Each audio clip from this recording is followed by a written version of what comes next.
राजस्थान शिक्षा विभाग की ओर से शिक्षक संघ सियाराम का 2 दिवसीय सम्मेलन का आयोजन बालूपुरा पुलिस लाइन स्कूल में आयोजित किया गया, जिसमें शिक्षकों की समस्याओं के निवारण पर चर्चा की गई। आयोजनकर्ताओं ने जानकारी देते हुए बताया कि सरकार और जिला प्रशासन द्वारा सरकारी शिक्षकों को अलग अलग कार्यों में लगा दिया जाता है, जिसकी वजह से स्कूल में पढ़ने वाले छात्र छात्राओं को शिक्षा नहीं मिल पाती। ऐसे में सरकारी स्कूलों के परिणाम भी कुछ खास नहीं आ पाए हैं। अब विधानसभा चुनाव में भी कई शिक्षकों की अलग अलग विभाग में ड्यूटी लगा दी। ऐसे में स्कूल में आने वाले बच्चों को कैसे पढ़ाया जाए, इन सभी समस्याओं के विषय पर चर्चा की गई। राजस्थान शिक्षा विभाग की तरफ से 2 दिवसीय शैक्षिक सम्मेलन होता जिला स्तरीय, वो आज है। राजस्थान शिक्षक संघ सियाराम लोकतांत्रिक ने पुलिस लाइन स्कूल में किया है।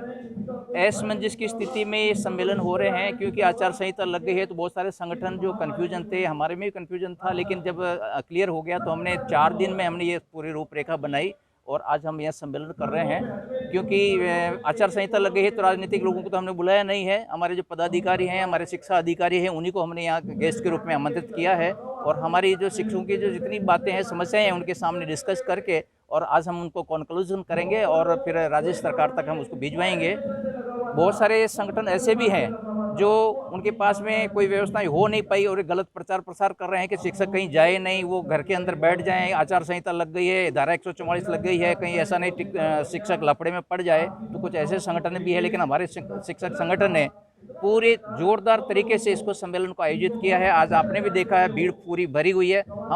हमारी मांगी ये थी कि शिक्षक को शिक्षक ही रहने दो। हमारे पास इतने सारे काम दे दिए सरकार ने कि शिक्षा तो हमारे लिए गौण हो गई, विद्यार्थी तो हमारे लिए गौण हो गया और दूसरे काम हमारे लिए सबसे इम्पोर्टेंट हो गए। हम लगातार संघर्ष कर रहे हैं कि शिक्षक को शिक्षक बना रहने दो, लेकिन बीएलओ दूसरे कार्य योजनाएं सब में लगा रखे हैं हमको और पढ़ाने का हमारे को अवसर ही नहीं मिल रहा है कहीं पे। इससे हमारा विद्यार्थी पिछड़ रहा है। हमारा जो शैक्षिक कार्य है वो तो दूसरे नंबर पे हो गया, बाकी सारे प्रायोरिटी पे हो गया। इसी का हम आज मंथन करके राज्य सरकार को हमारी अपनी रिपोर्ट बना करके हम प्रस्तुत करेंगे। पूरे साल भर से केवल मीठी गोली देती रही सरकार कि हम नीति बना ली है, साइन हो गए हैं, जल्दी ही करने वाले हैं और धीरे धीरे टालते आचार संहिता लग गई और तृतीय श्रेणी शिक्षक जो है आज भी प्रताड़ित होकर के रह रहा, पूरे राजस्थान भर में प्रताड़ित हो रहा है। तो वो हमारी मांग जो है पूरी अधूरी रह गई है। बहुत सारी ऐसी जो काम थे हमारे शिक्षकों के वो भी अधूरे रह गए हैं। तो हम सरकार से मांग करेंगे कि अब जो भी सरकार आए सबसे पहले प्रायोरिटी पे उनके समाधान करेंगे, क्योंकि वो 8 साल से प्रताड़ित हो रहे हैं, उनका ट्रांसफर अभी तक हुआ नहीं किसी का भी। तो हम सरकार से मांग करते हैं कि जब भी बने सबसे पहले उनको प्रायोरिटी पर करें। सम्मेलन में मेनतः जो शिक्षक समस्याएं हैं उन पर पूरा मंथन किया जा रहा है और प्रथम दृष्टांत तो आज जो बच्चों की शिक्षा है हमारे भावी पीढ़ी की, वो बिल्कुल गौण हो चुकी है। उसका मूल कारण है कि अजमेर ज़िले में शहर में ही 400 बीएलओ लगे हुए शिक्षा में, आधे शिक्षक आरपीएससी ड्यूटियों में लगे हुए रहते हैं, जिससे बच्चों को जो शिक्षण कार्य हमें मूल कराना, जिसके लिए हम नौकरी कर रहे हैं या हमारा कर्तव्य है, वो हमारा पूरा नहीं हो पा रहा है।